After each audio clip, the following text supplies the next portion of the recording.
Buenos días.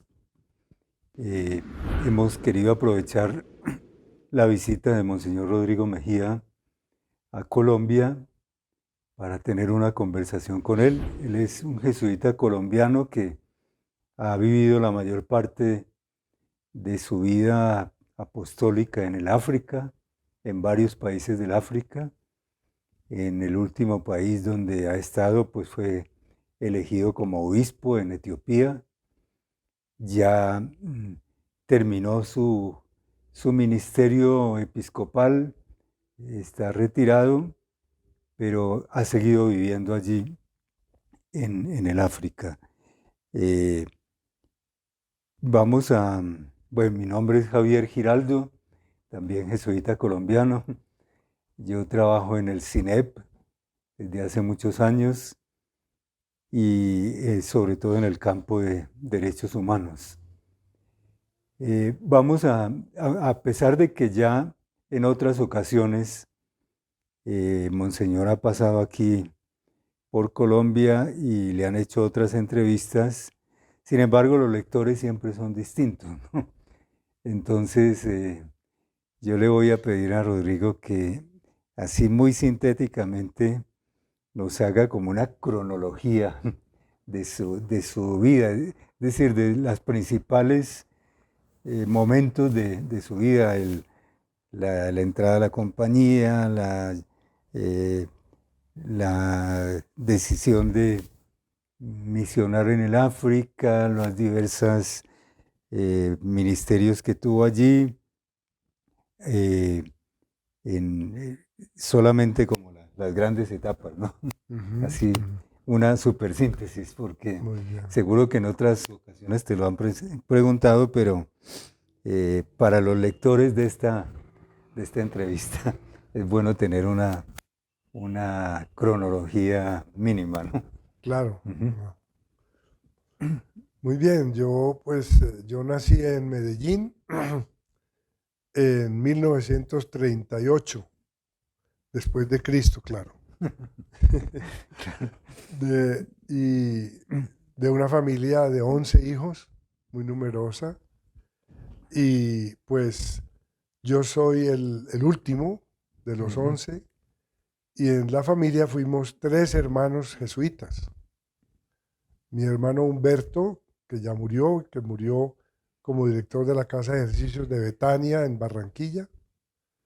Mi hermano Sergio, después de él, 5 años mayor que yo, que murió muy joven, a los 39 años, de un cáncer, 5 años después de la ordenación, nada más, en el Hospital San Ignacio, y era capellán del hospital al mismo tiempo. Y mi persona. Eh, este, este factor socialmente intervino en favor y en contra de mi vocación. En Ujú. favor, porque claro, tenía el ejemplo de ellos, yo veía la satisfacción de mi mamá con tener hijos sacerdotes y jesuitas, veía el aprecio que la familia les tenía, y en ese entonces era un orgullo para la familia tener un hijo sacerdote. Ujú. Yo me doy cuenta de que eso va cambiando en estos días. Así. Bueno, pero entonces yo estudié en el Colegio de San Ignacio, en Medellín, en el colegio viejo que llamamos, Ujú. antes de que llegara al estadio. Y entré a una institución que ya no existe, era Villa Gonzaga. Así. Villa La Gonzaga era escuela una escuela apostólica. apostólica, una especie de seminario menor de la Ujú. compañía. Seguíamos en el colegio, pero vivíamos allá en el poblado, donde es hoy el Tesoro. Ujú. Bueno, ¿cómo llegué allá? Digo que jugaba en contra lo de mis hermanos porque los padres del colegio siempre me preguntaban, ¿y tú quieres ser jesuita como tus hermanos? Y decía, pero ¿yo por qué tengo que imitar a mis hermanos? No, yo escojo, ¿no? Yo Ujú. reaccionaba más bien en contra, ¿no? Ya. Pero el padre Pedro Antonio Salazar, que ya murió, Ujú. un jesuita bayuno, eh, organizó unos ejercicios para la clase nuestra, el curso. en la casa de ejercicios de Loyola. Y era la primera vez que yo hacía ejercicios. Simplemente eran 3 días. Y yo ahora me doy cuenta de que, según el esquema de San Ignacio, eso eran ejercicios de primera semana, no más. Principio y fundamento, pecado y perdón y no más. Confesión, y se podía ir uno para la casa. Así. Pero yo con eso tuve, o mejor dicho, el Señor tuvo con eso. Ya. Porque ahí realmente fue algo fulminante. Yo tenía apenas 12 años cumplidos y decidí yo, por mi propia cuenta, sin influencia de mis hermanos en ninguna manera, ellos vivían lejos, y decidí entrar, y por eso pedí entrar a la Apostólica Villa Gonzaga. Y ahí empezó un proceso, porque claro, la vocación no es un instante, es un proceso, y me ayudó mucho en ese proceso leer las cartas de lejanas tierras, así se llamaba, del padre Segundo Llorente. Así. Venían publicadas en El Siglo de las Misiones, una revista española de misiones que llegaba a mi casa porque Humberto, nuestro hermano, la mandaba, después de leerla allá, nos mandaba una copia a la casa. Mi mamá era 100% ignaciana y cerca a la espiritualidad de San Ignacio, y a mí me encantaba leer esas cartas, ver la experiencia de este padre en Alaska. En Alaska, sí. Muy solo, un pionero realmente. Y eso fue el origen de una especificación de la vocación. No solamente ser jesuita, sino ser misionero. Y misionero extranjero, típicamente. Y ese fue el origen, y ya en 1956 entré a la compañía en el noviciado de Santa Rosa de Viterbo. Cuando yo entré, curiosamente, yo fui el novicio número 99, en el mismo noviciado.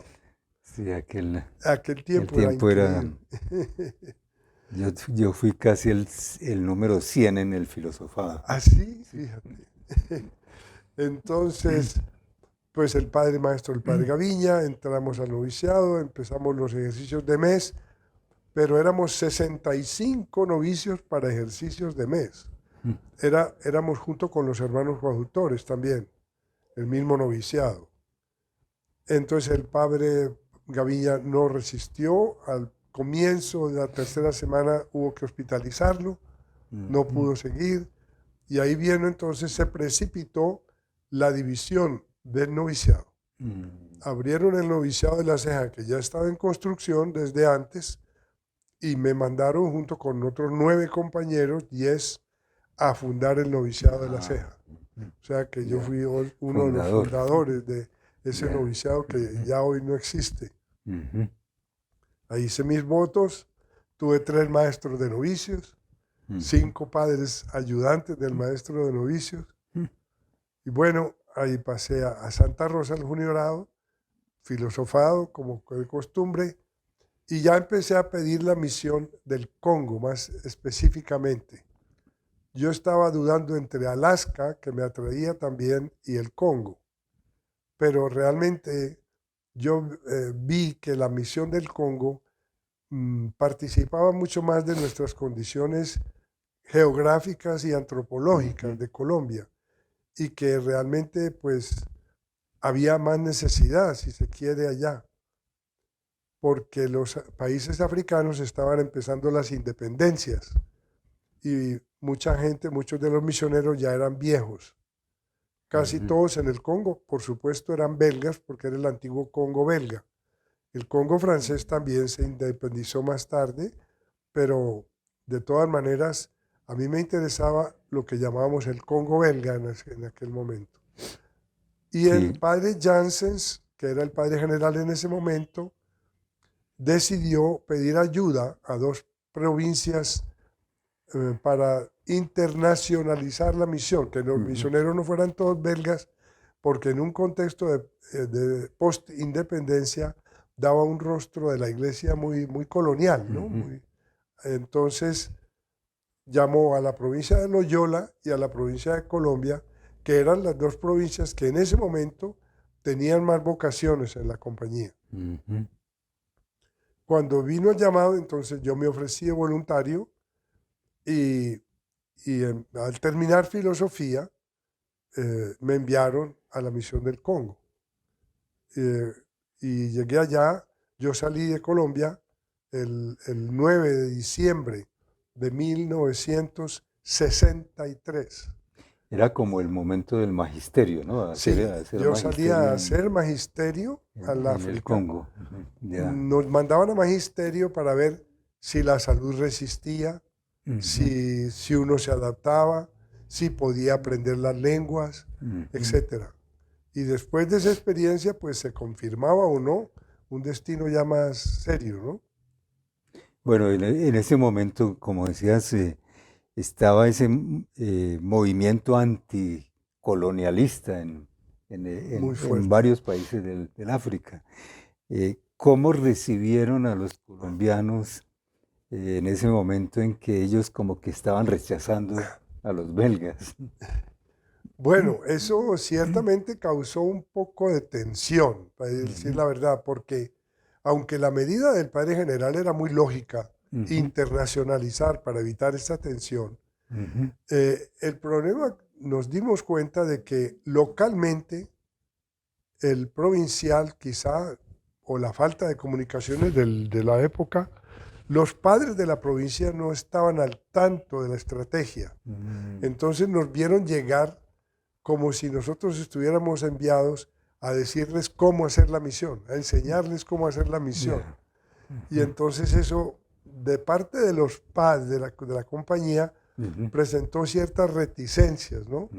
Ellos ya, decían, nosotros llevamos aquí más de 50 años trabajando ujú, con la gente africana y ahora vienen estos de fuera, que no son sacerdotes, maestrillos, a enseñarnos cómo debemos hacer. ujú, Era ya, una percepción pues claro. completamente Ujú, distinta. En cambio, por la parte de la gente, no.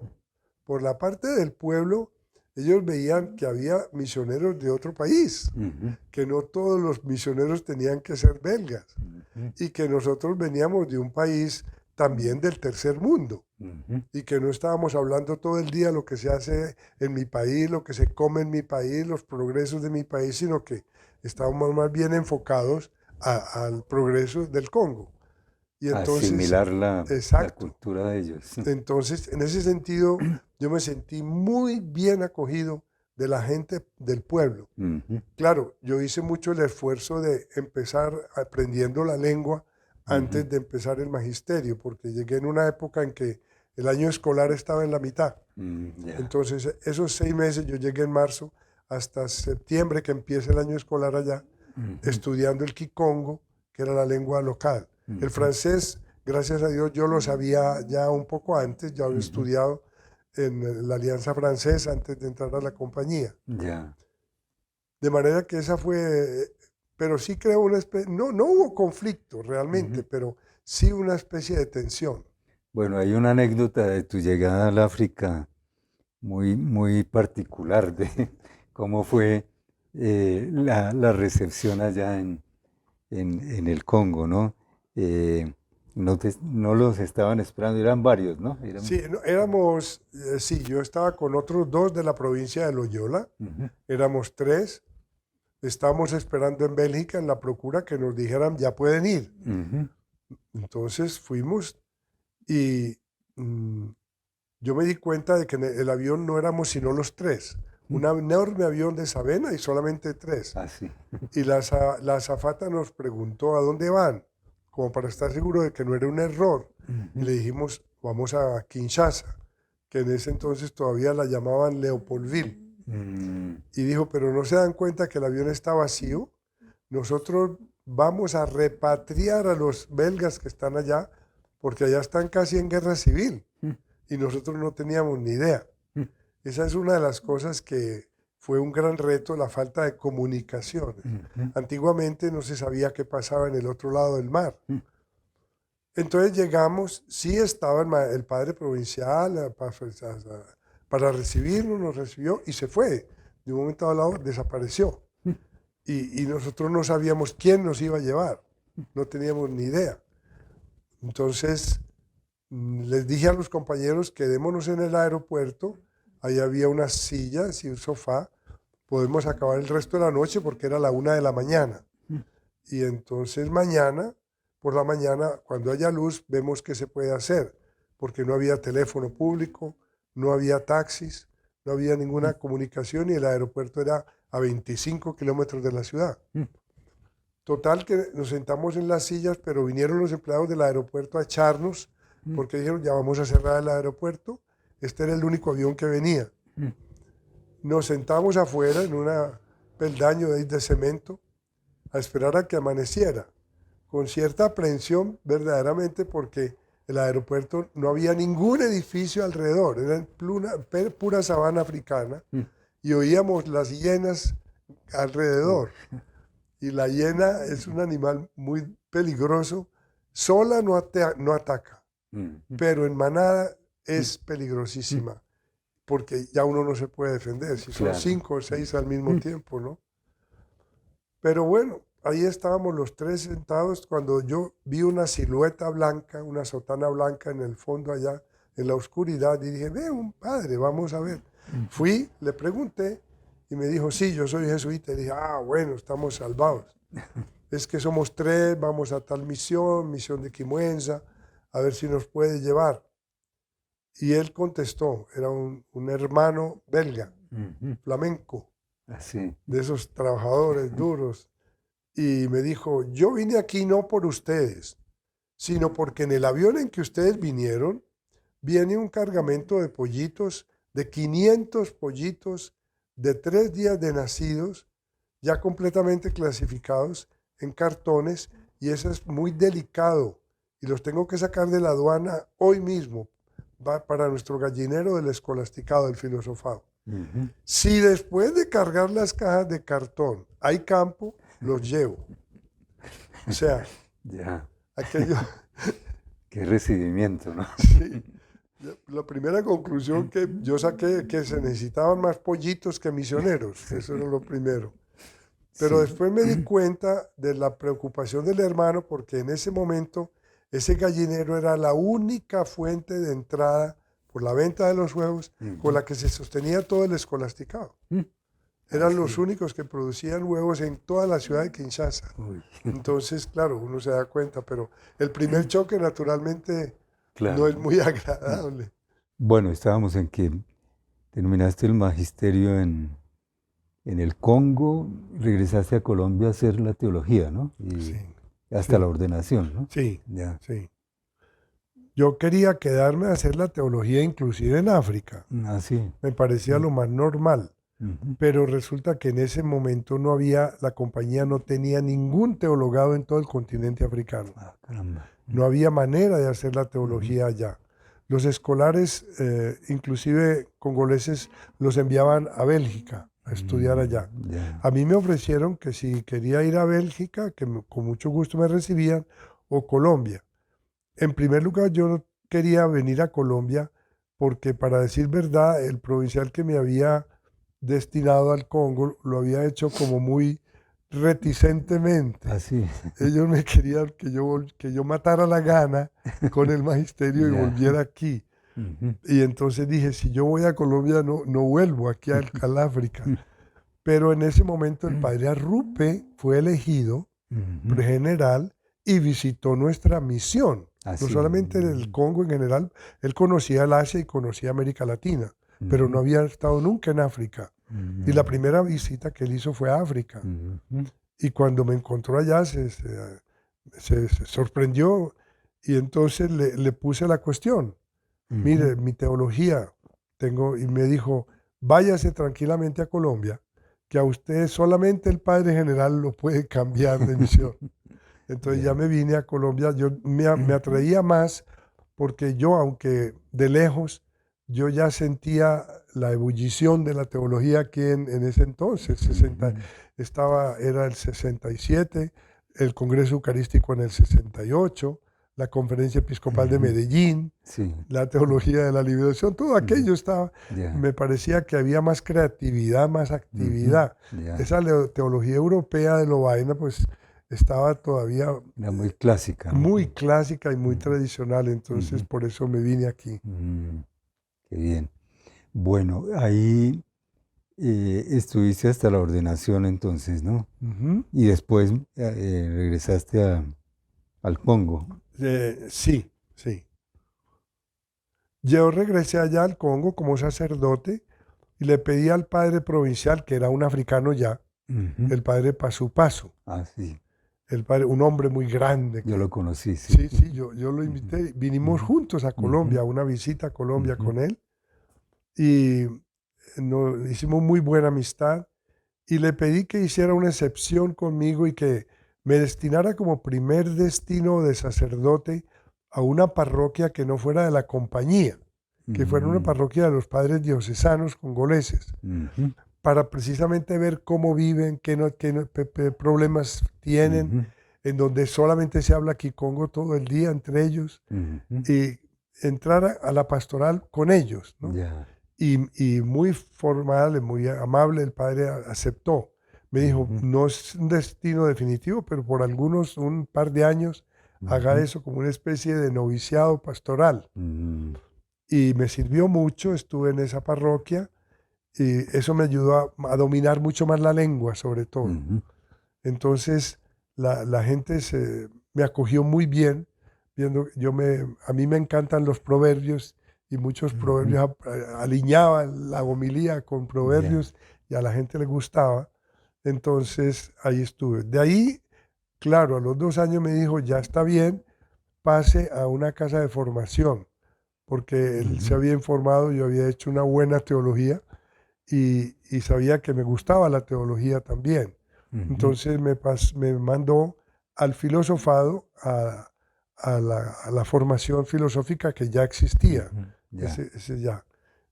Allí estuve por unos 2 o 3 años y ya me mandó a tercera aprobación, que también la hice aquí en Colombia. Mm, Hice mi tercera aprobación en el barrio Pablo VI con el padre Elizondo y regresé otra vez a la misión. mm, Siempre regresé. Más tarde, el mismo padre paso a paso me dijo, ya es tiempo de que usted saque su doctorado en teología porque el padre Arrupe quiere que empecemos una facultad de la compañía en África. mm, Me mandó a Roma, ahí saqué mi doctorado en teología espiritual con mi tesis en espiritualidad ignaciana.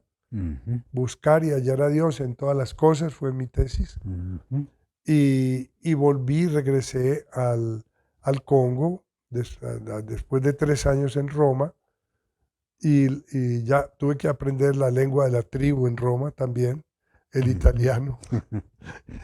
Ya. Y a los 2 o 3 años de haber llegado a Roma, me puse en el escolasticado y me nombró rector del escolasticado.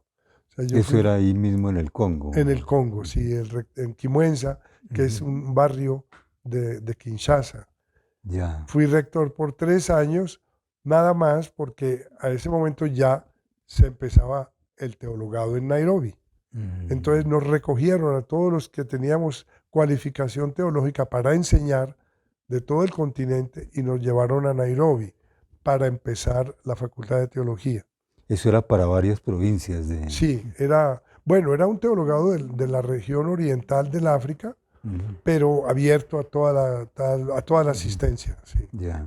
Era la asistencia de lengua inglesa, ¿no? No, ¿O era no? una sola, bueno, eso tiene su historia. Al principio era asistencia de Inglaterra y nosotros Mm, yo la primera en magisterio pertenecía a la provincia de Inglaterra, que era a la asistencia de Inglaterra, Holanda y ujú, todas las colonias del África, inglesas y ya. belgas, ¿no?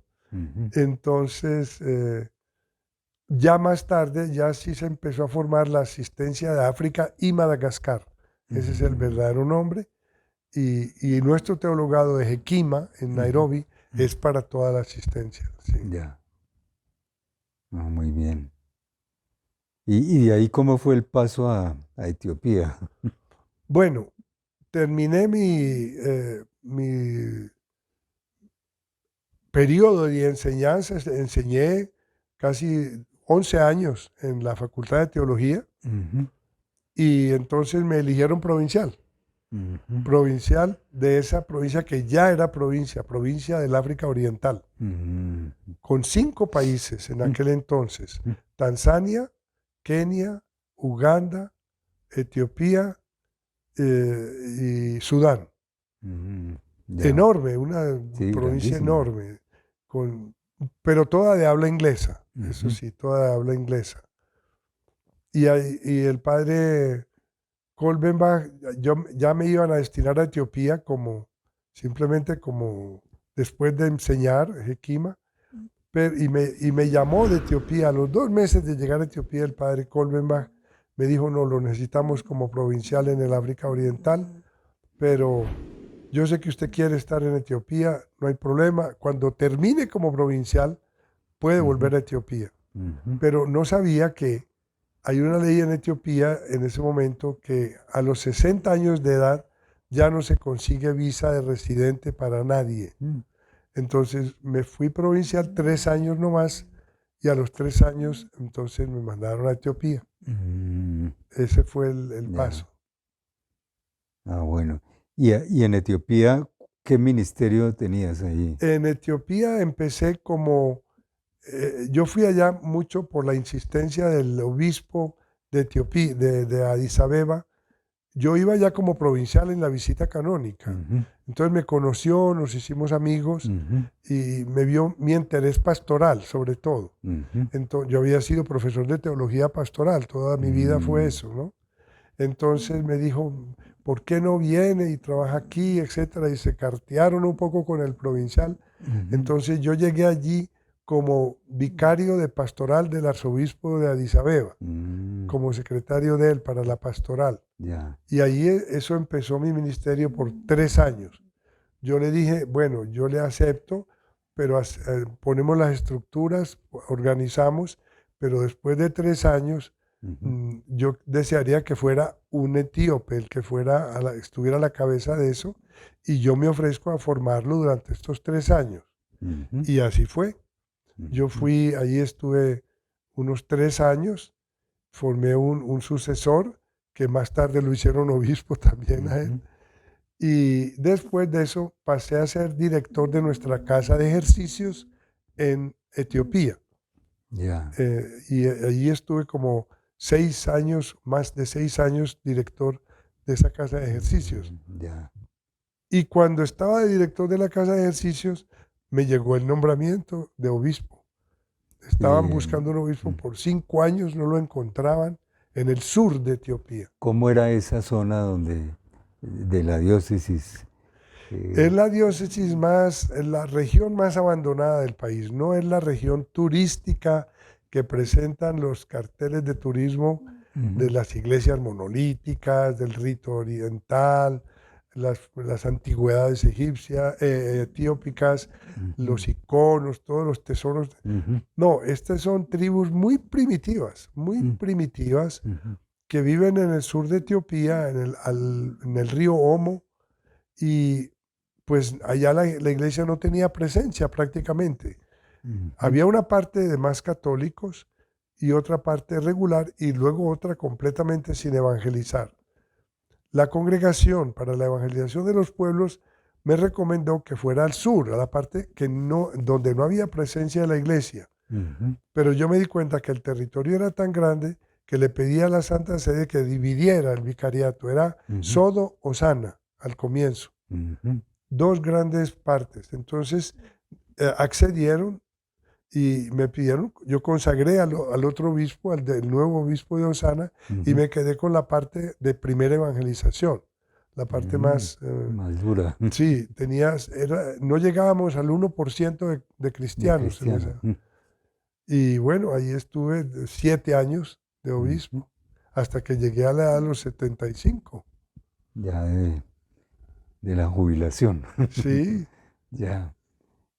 Bueno, así ese ha sido como el gran recorrido de toda esta vida. Ahora quisiera preguntarte más a fondo la decisión de ir al África como misionero eh, en aquella época, pues que más o menos todos vivíamos una teología que venía mucho de los orígenes de la compañía y dentro de eso estaba la teología de la misión, ¿no?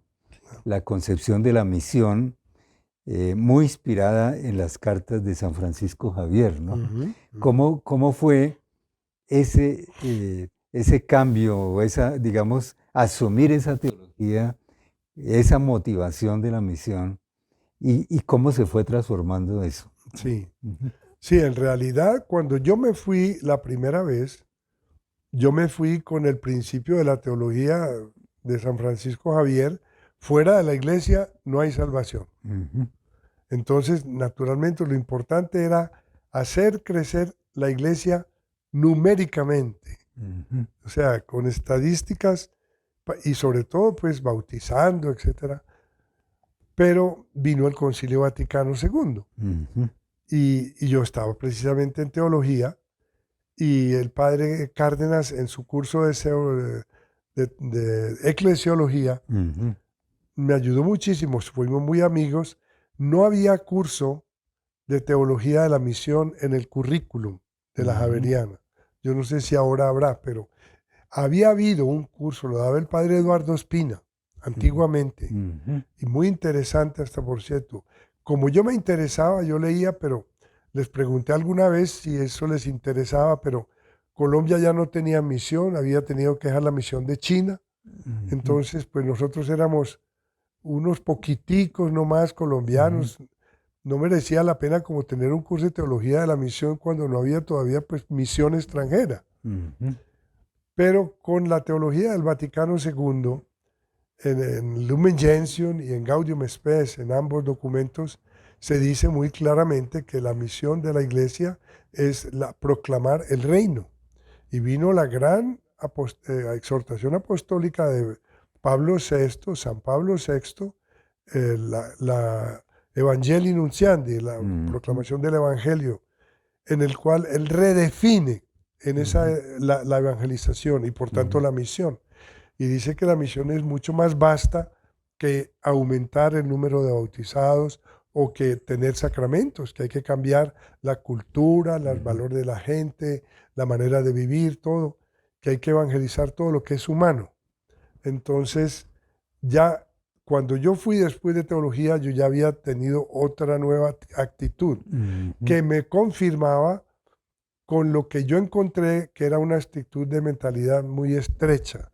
Ujú. Se evangelizaba para conseguir fieles. Los que Como un rechazaban, proselitismo, pues. exacto, era Ujú. más proselitismo. Ujú. Y me acuerdo una pequeña anécdota que yo era haciendo magisterio, pero Ujú. los sábados y los domingos yo salía a acompañar al misionero a las aldeas para poder Mm. practicar la lengua y ver la misión. Y me Ujú. asignaron a un misionero muy veterano que llevaba muchos años, un belga, y una vez estábamos en un ranchito, un sábado por la tarde, víspera del domingo, que dormíamos allí, y pasó un viejito con una calabaza que Ujú. llevaba vino de palma. Ujú. Y me dijo el padre: mire, este viejito es el único que no se ha bautizado en toda esta aldea y no se quiere dejar bautizar. Y bueno, pasó, lo seguimos y dijo: ponga cuidado lo que va a hacer. Cogió la calabaza y la vació por tierra en una tumba. Ujú. Que ellos se entierran, no hay cementerios tradicionalmente, sino cada uno se entierra donde vivió, en la tierra. Ujú. Bueno, y llegó y regresó el viejito. Y el misionero, tal vez por mostrarme a mí cómo se hacía la misión, le preguntó al viejo: viejo, ¿usted cree que su abuelita se va a tomar ese vino que usted le derramó en la tumba? Y el viejito le respondió: padre, ¿y usted cree que su abuelita en Bélgica va a oler las flores que usted le pone en la tumba allá? Eso a mí me impactó muchísimo, que dije: Ya. tienen toda la razón, ¿no? Ujú. No había nada, inculturación era algo nuevo. Eso era otro aspecto de la misión que estaba Ujú. ausente. Todo venía de Europa, todas las traducciones, todos los Ujú. libros, todo. Era una dependencia no solamente política, sino intelectual, Ujú. cultural, psicológica. Ujú. Y me tocó enseñar latín en Así. magisterio. Mm. A muchachos en plena sabana africana, Mm. yo enseñando latín. Pero tenía una razón, porque el currículo del Congo en ese momento no había cambiado y era como el de Bélgica. Y si ellos no sabían latín, no podían seguir estudios en Europa. Entonces, claro, era un requisito. Ya. Pero eso es para mostrar cómo la mentalidad tenía que ir cambiando muy poco a poco. Hoy por hoy, esta mentalidad sigue en progreso y se trata hoy de evangelizar no solamente individuos, sino la cultura, los Bueno, valores. entiendo que en Etiopía el cristianismo etiópico es muy antiguo, ¿no? Es Sí. incluso hay vínculos hasta con el judaísmo antiguo, ¿no? Claro, Con claro. Salomón. Bueno, Sí, sí. eh, ¿cómo percibiste ese cristianismo etiópico? ¿Cómo fue posible como adaptarse, por ejemplo, al Vaticano II? ¿O cómo esa tradición se conservó o se fue cambiando, ¿no? Ya. Bueno, ese fue un reto muy serio cuando yo estuve en Etiopía, para decir la Ujú, verdad, ujú, porque claro, hay grandes valores. ujú. Etiopía aún hoy yo creo que sigue siendo el país más cristiano del África. Ah, sí. Cristiano, pero Ujú, no católico. ujú, Ellos se separaron de Roma en el concilio de Calcedonia, mm, ya en el siglo V, ya una cosa muy antigua. Eh, y se aislaron culturalmente de Europa ujú, por la guerra, porque los moros ocupaban el Mediterráneo y el Mar Rojo y el Océano Índico, ujú, los turcos que llamaban en ese ujú, entonces, ¿no? Entonces no había comunicación entre Etiopía y Europa, era muy raro. ujú, Y había que dar toda la vuelta para ir al África, a ujú, Etiopía, no existía el canal de Suez. ujú, Entonces eso creó una cultura muy cerrada, ujú. muy autosuficiente Ya. culturalmente, y eso influyó en la religión también. Ujú, Un rito distinto, ruptura con Roma, el cristianismo les vino de Egipto, que allá se llaman mm, coptos, pero en Etiopía no se deben llamar coptos porque copto en griego significa egipcio. y, Ellos se llaman ortodoxos. No lo ujú, son técnicamente porque la ortodoxia vino mucho más tarde, ujú, pero como alinearse por el rito, es muy parecido al rito, ¿no? ujú, Tiene muchos valores y yo lo tuve que aprender y fui birritual durante ujú, 5 años. La Congregación para las Iglesias Orientales. Eso significó que yo tuve que ir a un monasterio a vivir allá con los monjes ujú. para aprender este rito, que es muy distinto. Es un Ya. rito en amárico, Ujú, parte en gués, que es la lengua primitiva del amárico. Es muy largo, mucho ujú. más distinto al nuestro, muy vecino al rito bizantino. Y yo me empecé con mucho entusiasmo, pues dije, esto es necesario. Bueno, y viendo eh, no solamente la parte eclesiástica, sino como todo el problema político del África en este momento, bueno, hay varios conjuntos de países ahí, pero y hay muchos conflictos, ¿no? Ujú. Políticos y militares en el África.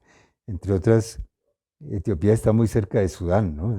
Sí. Donde ahora la guerra es terrible, ¿no? Ujú. ¿Cómo se ve este conflicto político en general del África y militar, ¿no? Ujú.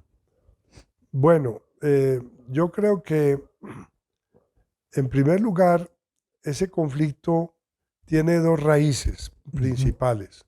Una es en África misma, en los países africanos, ujú, y es eh, una estructura política moderna, dijéramos, de democracia, que se acepta idealmente en ujú, abstracto,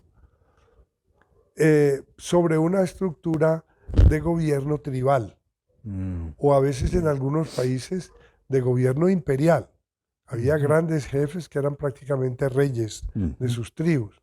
En Etiopía, sobre todo, Etiopía fue un imperio hasta Un emperador, sí. 1976, el emperador Haile Selassie, Ujú, etc. Entonces, ahí vino la primera crisis que es democracia contra el rey, o los reyesuelos, etc. Pero la estructura tribal hace que sea el trasfondo de la estructura política moderna. Entonces, hay democracia con tal de que gane el de mi tribu, ¿no? Se vota no por partidos políticos, sino que los partidos políticos se forman según las tribus. Entonces, hay que ser fiel a mi partido, fiel a mi tribu. ¿Por qué? Porque en la estructura tribal, si el hombre que está en el gobierno, a cualquier nivel, presidente, ministro, gobernador, es de mi tribu, yo puedo pedir ayuda. Y tengo derecho a que me ayuden porque soy de la misma tribu. Ya tengo una mano, como quien dice allá. Entonces, es un esquema tradicional de seguridad. Eso tratan de luchar hoy para que no sea así, sino que se vote por programas, por los programas de gobierno, las promesas, etc. Y realmente la tendencia es que un jefe, y esto es tradicional también, el jefe es jefe por vida, no por 3 años, no. El que es jefe. Yo fui, en un momento dado, como dije antes, rector del escolasticado.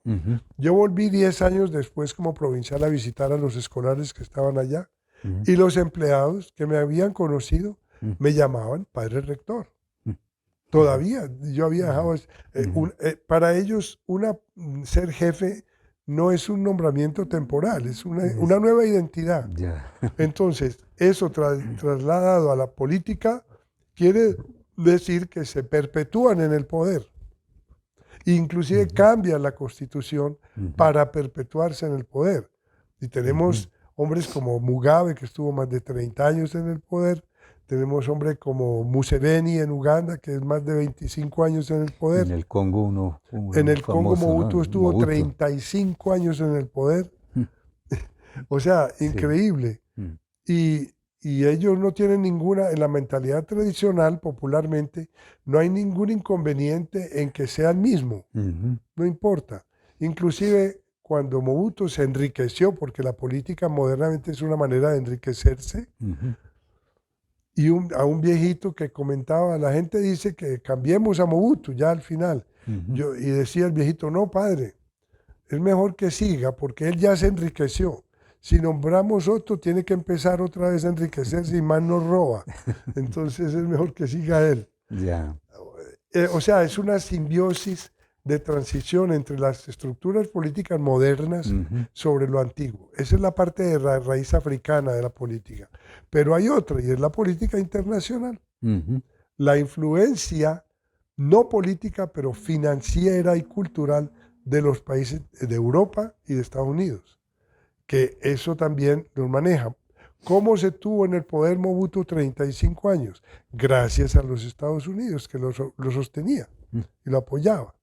Entonces, como el Congo, sobre todo, tiene tantos recursos naturales, a los países que tienen minas, asociación industriales, etcétera, que explotan las minas, les interesa tener el gobierno en el bolsillo. Y entonces, a cambio de dinero y de facilidades, les dan tolerancia a muchos otros abusos. Y eso es lo que explica que en el Congo, por ejemplo, no hay paz y nunca ha habido paz, porque es tan rico que todo el mundo quiere tener parte de la tajada en ese bizcocho, ¿no? O sea, hay las dos cosas, ¿no? Sí, porque se dice que la misma división política del África, los países, se hizo con los criterios coloniales, ¿no? Claro. Repartir, dicen que fue desde las costas, se trazaron líneas rectas hasta el interior según la potencia colonial que estaba. Y eso trastocó todas las relaciones tribales, ¿no? Claro, claro. Y eso ha sido como causa de mucho conflicto Bueno, sí, el mapa de África se hizo en la conferencia de Berlín, en el siglo XIX, a mitad del siglo XIX, entre las potencias coloniales. Y naturalmente ahí se dividían. En un momento dado había que darle un regalo a una de las reyes de Europa, y entonces cambiaron la frontera y pusieron el Kilimanjaro, todo entero, Bueno. como de Tanzania en vez de Kenia, para darle regalo a una persona, ¿no? Ahora, cuando ya los países se hicieron independientes y formaron la unidad africana, ellos mismos vieron la situación y dijeron, no la toquemos, porque si la tocamos es todavía peor. Se empieza la guerra por fronteras y es terrible. Entonces, ese ha sido una decisión que se ha aceptado hasta ahora. No tocar las fronteras que se establecieron. Los países que están colonizados están luchando. El único caso que queda pendiente es en Marruecos y en la República Saharaui.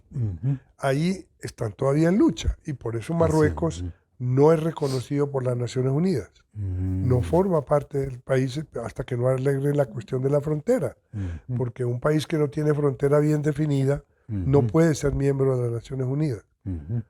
Pero todo lo demás sí se ha respetado y lo que sucede de hecho es, sí, hay una frontera pero entre países vecinos poco a poco se va creando, a imitación de la Unión Europea, la unión, por ejemplo, del África Oriental. Entonces, pueden pasar sin visa, pueden entrar de un país al otro, circular libremente. Inclusive hablan de una posibilidad de moneda común en el futuro. Pero eso realmente muestra que sí ha habido un progreso en la educación política de los líderes. Ellos ven la gran ventaja de estar unidos como África Oriental en vez de países aislados. Claro. Bueno, pasando como a otro tema, tú hablabas ahora de la tesis que habías hecho sobre la espiritualidad ignaciana en ese estudio de espiritualidad en Roma, fue, ¿no? ¿Esa tesis se publicó o no? Sí, el Centro Ignaciano de Espiritualidad en Roma, el CIS, el CIS, la publicó, inclusive tuvo que hacer 2 reimpresiones. Ah, sí. Se hicieron. Debe estar por ahí en las bibliotecas. Se llama, el título es La dinámica de la integración espiritual. Subtítulo, Buscar y hallar a Dios en todas las cosas. Y tuve la fortuna de que quería preguntar, a ver, grandes líneas como de ese descubrimiento peculiar de la espiritualidad ignaciana en esa tesis. ¿Cuáles son esas grandes líneas? Mira, la cuestión comenzó en mi tercera aprobación, ya la inquietud estaba en la tercera aprobación. Y encontré que había muchas maneras como la espiritualidad ignaciana se presenta en público. Por ejemplo, la mayor gloria de Dios, o el magis también, o servicio. ¿No? Son cosas que sí, realmente como que sintetizan la espiritualidad ignaciana. Pero yo me preguntaba, buscar y hallar a Dios en todas las cosas, lo veía yo como la clave de lectura de toda la obra de San Ignacio. No solamente de los ejercicios, sino de la autobiografía, el diario, las cartas, las constituciones, todo. Entonces, cuando yo la propuse, en un primer lugar la reacción fue: eso ya está estudiado, porque había tesis precedentes de buscar hallar a Dios en todas las cosas, pero según Nadal, o según Fabro, y no había según San Ignacio. ¿Qué quiere decir? Y sobre todo, la parte de contemplativo en la acción, yo me di cuenta de que esa frase, en primer lugar, estaba incompleta la traducción. Porque si se quiere traducir completamente era simul in actione contemplativus, decía Nadal. Simul, el simul no se tradució, se perdió. Y simul quiere decir también era contemplativo en la acción, no solo en la acción. Porque yo veía que hay gente que decía, no, yo no rezo porque mi trabajo es la acción, mi acción es mi oración. Yo encuentro a Dios en la acción, ¿para qué rezar? ¿No? Eso yo decía, no, ahí hay algo que no cuadra. Y muy honradamente Nadal en su mismo texto dice, lo cual nuestro padre Ignacio expresaba diciendo, hay que hallar a Dios en todas las cosas. Entonces dije, eso es lo que yo quiero expresar y ver cómo San Ignacio lo expresa en los ejercicios y en toda su obra. Ujú. Es un trabajo ímprobo porque me tocó leer todas las cartas de San Ignacio, Mm. las 7000. Increíble. No había computadores en ese tiempo, o sea que había que tomar nota a mano. La monumenta histórica. Toda la monumento histórica, 12 volúmenes de Qué cartas. barbaridad. Eso es increíble, y en varios idiomas también. Ujú. Entonces, mi director fue muy estricto, dijo, si usted planea eso como clave de lectura, tiene que ser válido para toda la obra de Ignacio. Y al fin, pues se logró demostrar eso.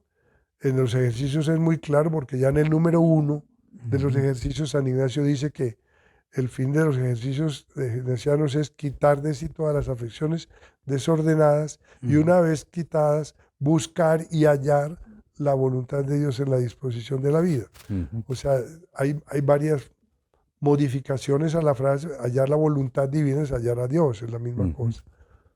Entonces, eso es más o menos cuando una motivación que fue más inmediata fue que en el 76 Ujú. el padre Arrupe publicó una de las grandes cartas que reconocen Ujú. sobre la integración del apostolado y la vida espiritual. Ujú. Yo creo que te Ujú. recuerdas de Sí, esa sí, carta sí. que hizo mucho Sí, ruido, sí, mucho sí, sí. impacto. Ujú. Y yo la leí y dije, eso es lo que yo quiero, es la Ujú. integración entre la Ujú. vida espiritual y el apostolado, buscar y Ujú. hallar a Dios en todas las cosas. Ujú. Entonces, cuando terminé la tesis, el director del CHIS asistió a la defensa y vio Ujú. que había sido muy buena, bien apreciada, y le contó al padre Arrupe. Y yo me llevé, le regalé un ejemplar del original texto, Ujú. pero una cosa enorme. Y el padre Arrupe dijo, lo felicito, muchas gracias por haber tomado en serio la carta, etcétera, pero por favor no se le vaya a ocurrir publicar todo eso, porque eso es demasiado. Haga una síntesis y eso sí Ujú. se puede publicar.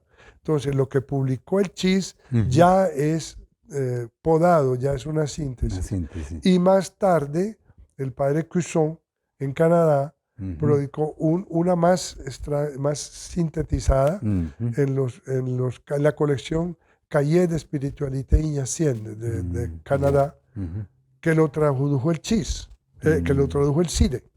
Darío Restrepo Ya. lo tradujo y lo puso en Apuntes Ignacianos del CIRE, que está publicada en español. Ah, qué bien. Bueno, una pregunta que de pronto es ya de la última etapa es sobre el pontificado del Papa Francisco. ¿Qué incidencia o qué aceptación ha tenido toda la visión de él en el África en general o en los países donde has estado? Bueno, ahí realmente he sido muy afortunado providencialmente porque he tenido la ocasión de varios contactos con el Papa Francisco Ujú. personales, y él visitó a Kenia Ujú. y visitó concretamente la parroquia en la cual yo fui también cofundador, una Mm. parroquia en un barrio muy pobre, Ujú. marginalizado de Nairobi. Eh, Además, él empezó un programa de ofrecer ejercicios a los obispos del mundo. Mm. Se lo confió a la Congregación para los Obispos, pero para que lo organizara la Conferencia de los Obispos. Ujú. Y el cardenal Ouellet, el canadiense que ya hoy ha sido reemplazado, Ujú.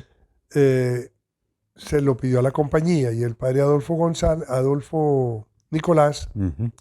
lo aceptó y me pidió que yo hiciera parte del equipo Mm. de Ujú. ejercicios para los obispos. Cada Ya. año me toca ir a Italia a Ujú. dar ejercicios de 8 días a obispos de varias partes del mundo. Ujú. Inclusive he tenido la ocasión de darle ejercicios a obispos colombianos Ah, en sí. Italia. Ujú. Ya. Y eso me ha permitido conocer muy a fondo al final de esos ejercicios él nos recibe Ujú. espontáneamente en Santa Marta, no en el Ujú. Vaticano, sin mucho protocolo, Ujú. y es una conversación muy familiar. Eh, Realmente el Papa Francisco es Ujú. muy bien recibido, porque las preocupaciones que él manifiesta son preocupaciones que son muy comunes también en África. Ujú. Son muchas preocupaciones de paz. Ujú. Ha trabajado muy intensamente y muy personalmente en el Sudán especialmente, Ujú. porque el Sudán se ha dividido, ya son norte y sur, dos países completamente distintos. el norte más islámico, más arábico, el sur más cristiano, más afro de subsahara. Y los dos líderes, Machar y Salva Kiir, del Sudán, visitaron al Papa, aunque no son necesariamente católicos, y el Papa hizo un gesto que fue profético, que fue besarle los pies a estos representantes. Así. Eso pues se puso una foto viral en los medios, ¿no? Pero eso refleja sobre todo la actitud. Hace poco él estaba pensando en ir, estuvo en Sudán, que todavía no ha alcanzado la paz. Pero gracias a esa influencia del Papa no hay combates en este momento, hay un cese el fuego muy prolongado, de más de 2 años. No se ha llegado a una solución permanente, pero de todas maneras la violencia terminó en el sur Sudán. Y así ha influenciado en muchos otros países de África como mediador, como autoridad moral. Realmente esto lo aprecian mucho en los países africanos, y nunca ha encontrado una acusación o una resistencia o una crítica a las actitudes o los documentos del Papa en ninguna manera. Y yo creo que la exhortación apostólica, la alegría del Evangelio, fue muy, muy bien acogida en África. Muy bien. Qué bien. Interesante. De pronto, esta pregunta es más difícil porque, claro, estando a estas distancias, pero si nos puedes comentar algo, ¿cómo se ve Colombia desde África? Casi no se ve. No se ve. Es lo primero, porque yo noto una ignorancia mutua de África sobre Colombia. Cuando yo digo al primero, ¿de dónde es usted? Colombiano. Ah, Pablo Escobar, inmediatamente. Esa es la carta de presentación todavía que se usa. Bueno, algunos más jóvenes, Higuita. El portero de la selección Colombia todavía sigue siendo icono de Colombia. Y así, son cosas muy... Lo que ha pasado en los medios internacionales, no más. Sí. Pero aquí en Colombia es lo mismo. Yo hablo de África y me dicen, ¿qué ciudad estás? En Addis Abeba, esa es la capital de Kenia. Yo, no, esa es la capital de Etiopía, la capital de Kenia es Nairobi, ¿no? Ni siquiera, pues, muchas cosas no se saben. Algunos sobrinos me preguntan con toda sencillez si ya aprendí el africano, a hablar el africano. En África ya se considera que hay casi 4.000 lenguas en el continente africano, porque hay lenguas de muy escaso, de tribus pequeñas. Sí, pero son lenguas. Entonces, digo, no, yo he aprendido solamente el kikongo, el kiswahili, el lingala y el amárico. Las otras son lenguas europeas, que es francés, inglés, español e italiano. Que esas son las que uso para los ejercicios con los obispos. Pero, digo, lo primero es una gran ignorancia mutua. Y por eso he visto desde aquí, con mucha esperanza y optimismo, esta visita de la vicepresidenta a Kenia, tan reciente, y crear lazos comerciales y culturales entre los dos países, porque las afinidades son clarísimas. Ambos países son países tropicales, ambos países atravesados por el Ecuador, ambos países tienen montaña, llanura, tienen costa, ambos países tienen los mismos productos alimenticios, allá está el maíz, la papa, la yuca, lo mismo que tenemos aquí, las comidas, inclusive las orquídeas, allá también hay feria de orquídeas y hay club de orquídeas también. Luego, hay mucha afinidad cultural, y cuando los kenianos han estado en Colombia, por estudios o por visita, y he tenido ocasión de hablar con ellos, aprecian mucho. Dicen que Colombia es un país muy acogedor, que Colombia es un país muy bello, que Colombia debe visitarse, que no es conocido en el mundo, etc. Y yo creo que realmente un intercambio cultural y que inclusive académico La compañía ha tratado de hacer eso en algunas ocasiones, enviar jóvenes africanos a estudiar aquí. Ujú. Por ejemplo, la institución de Fe y Alegría en Ah, sí. Colombia Ujú. es una institución que se ve desde el África con mucha admiración Ujú. y con mucha perspectiva de futuro, Ujú. ¿no? Porque es educación popular Ujú. de los pobres, etcétera. O sea, hay muchos valores y hay muchas afinidades que se ven desde allá.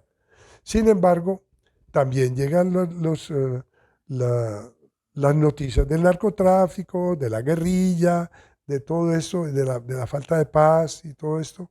Y bueno, eso como que da otra imagen de Colombia distinta. Bueno, aquí, por ejemplo, en los procesos de paz se ha vendido mucho la imagen del proceso de Sudáfrica como un modelo, ¿no? Sin embargo, pues si uno estudia un poquito más a fondo el proceso de Sudáfrica, uno ve que realmente lo que se vende, que fue como la, la verdad intercambiada por perdón o amnistía, a la hora de la verdad eso no se dio, ¿no? Yo no sé qué influjo sigue teniendo Sudáfrica en todo ese esquema de, eh, de ¿cómo se llama? El sistema de segregación racial. eh, ¿Qué influjo sigue teniendo en otros países de África? Bueno, el proceso que se usó Ujú. no es nuevo, el proceso es un proceso del África tradicional Ujú. y que funciona a nivel del África tradicional Ujú. a muchos niveles, sobre todo a nivel local, Ujú. a nivel de aldeas, a nivel de pequeñas ciudades, etcétera. Ya. No la llaman justicia transicional, sino la llaman más bien justicia restaurativa. Ujú. Y es que la paz no se hace con un individuo aislado, sino entre grupos, entre corporaciones, entre comunidades. Ya. Y luego no se hace por un decreto de una persona, sino que se hace por un consentimiento y hay un proceso. Es interesante ver cómo en África tradicional nunca ha existido la pena de muerte, por ejemplo. Ah, no. Nunca. Ujú. ¿Por qué? Porque la mentalidad africana, ya yendo un poco más a la filosofía y a la cultura, Ujú. tiene sus raíces en un punto de partida completamente distinto de la mentalidad occidental que hemos Ujú. heredado de Europa. Y es que ellos dicen, la cultura europea empezó con Descartes, con la filosofía Ujú. de Descartes, Ujú. que yo pienso, luego existo. Ujú. Y eso Ujú. no se puede aceptar en África porque usted piensa lo que exista, pero no se pone si los otros piensan y si los otros existen. A usted le da lo mismo. Ese Ya. no es punto de partida para una sana filosofía. Ujú. En cambio ellos dicen, somos, luego yo existo. Ujú. Es decir, yo soy miembro de un grupo y existo gracias al grupo. Ujú. Y mi vida tiene sentido en común por la sociedad. El grupo es el que me hace grande a mí, el que me da identidad. Entonces, y eso es verdad, porque nadie Ujú. nace sin grupo, que el grupo Ujú. familiar es necesario por lo menos. Ujú. Entonces, esto hace que la noción de justicia sea comunitaria en primer lugar. Ujú. Y en segundo lugar, que el castigo también sea comunitario, es decir, que no Ujú. mire a una justicia punitiva de un individuo o de dos o de tres o de mil, no Ujú. importa, sino a una justicia que recupere al culpable, Ujú. que lo recupere para la sociedad, cosa que también en principio en la Ujú. justicia occidental, por lo menos en la ética, se Ujú. acepta. La cárcel está como rehabilitación, Ujú. en principio, Ujú. pero en realidad sabemos en qué para, ¿no? Ujú. Pero bueno, basados en estos dos principios, el diálogo, la palabra Ujú. africana, es la manera para llegar a Ujú. estas decisiones. Ujú. Si una persona de la otra tribu o de la otra aldea viene y asesina a alguien de mi tribu, El problema no es de un individuo, el problema es de dos grupos. Podemos coger al culpable y matarlo o ponerlo en prisión, solo. Si no consultamos a su grupo, el grupo inmediatamente va a tomar su defensa, va a tomar su lado. Y entonces ya no tenemos un solo contrincante, sino todo el grupo. Entonces hay que dialogar de todas maneras con el grupo al que él pertenece y negociar. Naturalmente ahí la verdad es una etapa fundamental. ¿Qué pasó y quién hizo qué? ¿No? Decía lo del proceso, como es nuevo y es a nivel muy público, y eso quizá fue lo malo, ya eso se ha corregido, que siendo público es muy peligroso decir la verdad delante de todo el mundo, porque dices la verdad y a la salida el que se sintió agredido te acaba en la calle. Entonces ya hoy, por ejemplo, lo he visto últimamente como ya lo han matizado, que Mancuso en sus declaraciones dice, esta verdad la digo, pero en privado, no en la televisión, porque es muy peligroso para él. Eso fue lo que ocasionó, no el proceso mismo, sino el miedo a comprometerse delante de toda la sociedad. Sin embargo, hubo un líder que rompió eso y dijo, y entonces eso sirvió mucho, porque ya otros se animaron, y como el proceso fue tan largo, porque duró varios años, entonces al fin el hecho es que se logró por consentimiento la abolición de la segregación racial en Sudáfrica. Y eso sigue vigente, no hay segregación racial, dijéramos jurídicamente. Ahora, no jurídicamente, eso existe en todo el mundo. La segregación racial es algo antropológico, es un virus internacional. Aquí en Colombia también la tenemos. De manera que tampoco es una resolución mágica, pero sí es una solución buena a nivel social y político, dijéramos. Sí. Ya. Sí, entiendo que el sistema judicial allá se parece aquí, por ejemplo, al que utilizan en La Guajira, que es el sistema de palabreros, ¿Sí? que hay como unos mediadores que no son jueces, sino que son intermediarios que van a la familia del agresor, de ahí reciben unos mensajes para la familia del agredido y empiezan a hacer ese diálogo así. Sí, sí, eso es muy cierto. La palabra es, en África, debajo del árbol, tradicionalmente hay árboles inclusive que ya tienen destino. Sí. Son árboles que nadie corta, nadie los toca, porque no es que sean sagrados, no es que sea idolatría, sino que culturalmente, como tienen gran sombra, son enormes, entonces la gente se reúne ahí. Y la comunicación es directa. Pero sí hay los moderadores, que llaman allá, moderadores de la palabra, que es gente que tiene ese carisma natural de pacificar, de interpretar, de mantener el orden, etc. Mandela lo tenía en gran grado. Él fue violento al comienzo, abandonó su violencia, 26 años en la prisión, y optó por la acción no violenta activa. Y eso le costó el matrimonio a él, porque Winnie no lo siguió, la mujer no lo siguió, y ahí se dividieron. Pero él lo hizo y llegó a presidente de la República, y no solo presidente de Sudáfrica. Mandela se volvió un icono para otros países. Internacional. Porque él mostró cómo en ese sistema bien aplicado y con sus ajustes en cada región, porque necesita adaptarse a cada cultura, es mucho más efectivo que simplemente una justicia policíaca. Sí. No, yo recuerdo que él, cuando se comenzó este proceso, él decía, yo no quiero tribunales a estilo Nuremberg. Exacto. Pero lo que sí quiero es que las víctimas puedan expresar lo que sufrieron públicamente. Así. Exacto. Y en África es un poco más fácil para las víctimas en el sentido de que en África todo se sabe. Yo recuerdo cuando oí un rumor de que yo estaba en la terna de obispos y me fui inmediatamente donde el nuncio. ¿Qué es lo que pasa? Oigo un rumor de que yo estoy en la terna y yo no sé nada. ¿Quién le dijo? Me preguntó el nuncio. Le dije, no, un seminarista. ¿Un seminarista? Sí, en la clase, yo daba clases en el seminario. ¿Y cómo sabe él? No, eso no saben aquí, que eso es secreto pontificio. Y le dije, Su Excelencia, en África el significado de secreto pontificio es este. Es un secreto que todo el mundo sabe menos el pontífice. O sea que las víctimas están diciendo lo que todo el mundo sabe prácticamente, Sí. pero lo dicen realmente como víctimas. Y eso es el valor. Bueno, creo que para cerrar este diálogo tan interesante,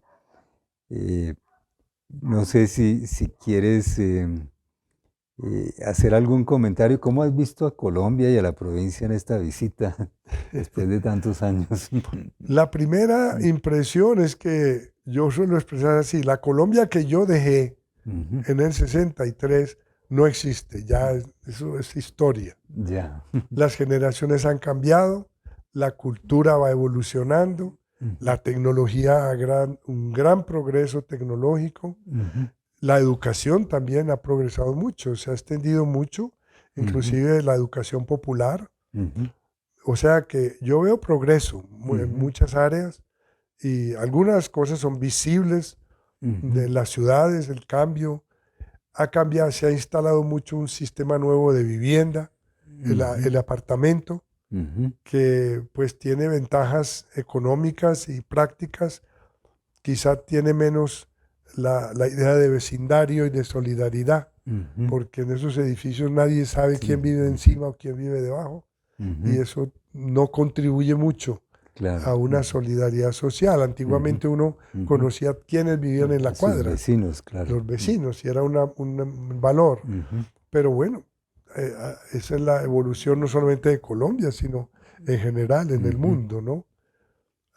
Lo que veo es que realmente hay una especie de transición psicológica y aún religiosa en la gente más cultivada, porque no he tenido tiempo de tomar contacto con las clases populares. Yo he venido a visitar a mi familia y apenas son unos 40 días nomás. Hubiera querido tener tiempo. Cuando yo era estudiante de teología, yo fui al Tolima, yo fui al Bajo Pacífico, yo fui al Calima. Yo empecé en los campamentos misión, aquí en la provincia. Pero ese contacto me ha faltado, entonces realmente para mí es muy difícil. Sigo poquito lo que se puede saber, pero yo creo que hay una cosa que casi todo el mundo me dice que están de acuerdo, y es que Colombia sí necesita un cambio social. Eso es una cosa que todo. La manera de hacerlo y cómo se concibe, ahí sí veo que hay divergencia. Hay divergencias. Se quiere un poquito poner vino nuevo en odres viejos, ¿no? Un cambio social de justicia, etcétera, de progreso en los modelos antiguos de élite y del 1% al 99%. Entonces, ahí es donde está el problema. Y es muy delicado. Yo les dije a mi familia, por favor, no me pregunten de mis opiniones políticas porque yo no he vivido la política de aquí, es muy compleja. Hay mucho interés económico y yo veo que cada día más no es la política la que está manejando a Colombia, sino la economía. Es la economía de los grandes grupos, de los grandes personajes. Ellos, bajo cuerda, manejan al dirigente, manejan al ejecutivo. Entonces, eso me parece delicado. Me parece delicado. Sobre todo lo noto, me lo hacen notar, más que todo, en los medios de comunicación social grandes, ¿no? Y en contraste con las redes sociales de Internet. Yo veo ahí una doble fuente de información en el país que crea incertidumbre y crea pánico muchas veces, y no siempre en base a una ética de la comunicación. Ya. Eso es lo que he percibido. ¿Y la provincia cómo la ves? La provincia, bueno, yo la veo muy pujante. Naturalmente sufre, como en todas las provincias de la compañía hoy, creo yo, de la escasez de vocaciones. Sin embargo, pues tú en el noviciado hay un pequeño grupo de 5 y ahora hay otro pequeño grupo que se puede pensar que van a ser admitidos muy pronto. y lo cual internacionalmente es gran cosa, porque hay provincias europeas que no tienen uno solo desde hace varios años, y eso es Así serio. es. La nueva tierra de misión para el futuro es Europa. Allá es que donde hay que empezar otra vez a cristianizar. Y África tiene ahí una vocación en el futuro, porque ya están llamando a muchos sacerdotes africanos a ser curas párrocos en Italia. Dicen que hay 1000 entre latinoamericanos y africanos por la escasez de clero. Hay sacerdotes todavía muchos, pero bajo de los 80, entre los 80 y los 90. Ya no pueden. Claro. Entonces, digo, hay todavía vocaciones en Colombia y yo creo que la promoción está bien organizada y los promotores son muy activos. Colombia en la provincia tiene muchas instituciones, muchas. A veces yo me pregunto cómo se puede manejar con espiritualidad ignaciana, naturalmente, con la presencia jesuítica al menos mínima en esas instituciones, porque que haya que trabajar con los laicos, eso es una verdad grande del perogrullo. Por supuesto, no podemos pensar que los colegios, como eran antes, que había 20 padres en cada colegio, ¿no? Es verdad, pero por otro lado, si la presencia es mínima, el contacto personal es mínimo con los jóvenes. Y ahí es donde pues todavía hay un reto ahí que hay que ver cómo aumentar más las instituciones o fortalecer más ya lo que tenemos.